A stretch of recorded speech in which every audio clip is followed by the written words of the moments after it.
Hello, my name is Emily Saunders. I'm an A2 Media Studies student at the Billericay School. For my final project, I had an option of media products to make. I chose to make a documentary extract, a newspaper advert, and a double-page spread, as I believed this would challenge me the most.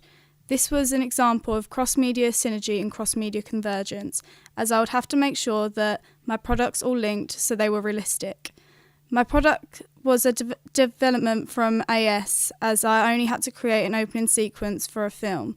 My growing knowledge of technology has allowed me to successfully bring my ideas to life through the research, planning, construction, post-production and evaluation stages of my project.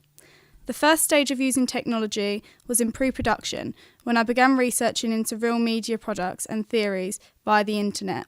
I used free sites such as YouTube and streaming sites such as Netflix to analyse the conventions of documentaries. Similarly, I used the internet to analyse a variety of newspaper adverts and double-page spreads. This would make my project as a whole look professional. I also used social media sites such as Facebook and Twitter to address and widen my audience. This allowed my audience to be involved in creative decisions rather than being passive. It was also accessible to both me and my audience. For example, as part of my research, I created an online survey using a free online survey service, which my audience could access through social media. This was an improvement from the paper survey I created in Year 12 because I couldn't control who answered it. This online survey led me to creating a focus group, which I filmed throughout my research. This included asking the participants questions such as their interests, what they liked about documentaries, and conventions they wanted to see in a documentary. This helped me get to my final idea of my documentary.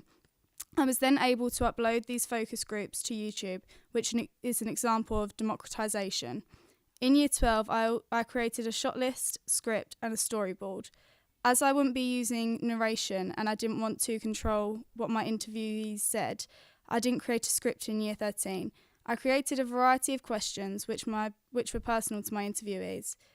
After filming my piece, I also printed screenshots of some of the shots I would use. This created a visual arrangement of my piece and I made it into a timeline. This also gave me a clear idea when I would edit. In my first stage of construction, I had to choose a camera. I chose to use the Nikon 3200, as this was an improvement on the camcorder I used for test filming. I also decided to use this camera because it was able to improve the way that I used a camera. I did this by taking the camera off auto and using the different settings. This experiment allowed me to find new techniques that would fit the mood of my documentary. I further used the camera for my images in my ancillary task. This is because the images were very clear, and the camera also allowed me to frame the image as well. After doing test filming, I decided to use a voice recorder, as this would allow me to have a clearer sound for my documentary.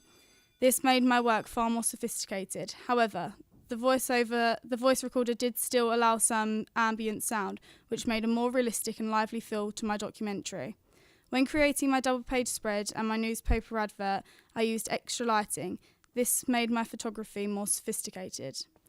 In the post-production stage of creating my documentary, I decided to use Final Cut Express. I did this because the work I had previously made on Final Cut Express was far more sophisticated than the work I made on iMovie. I also liked Final Cut Express because it allowed me to easily make a time-lapse and a split screen. Final Cut Express also collaborated well with the software I used to create my titles, LiveType. LiveType allowed me to use a variety of fonts and effects to choose from.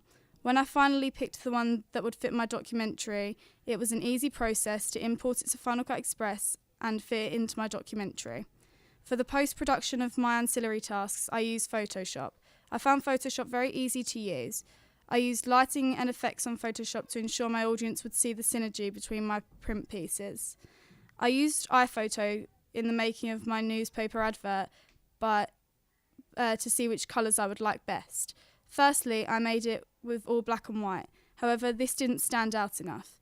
Then I made it the whole background black and white and had the model in colour. Finally, I decided to make some of the vinyls in colour. This gave a very urban feel, and it showed me the importance of technology when making a print piece unique. By doing this voiceover, I'm showing how media technology can be used in ways to present. This is an improvement on the essays I wrote for my evaluation questions in Year 12.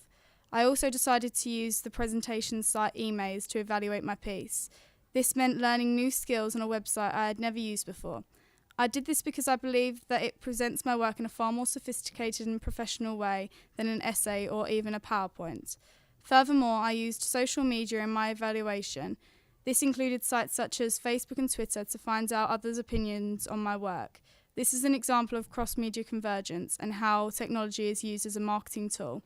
Social media allowed me to have a wider audience, as it is far easier for people to find my documentary.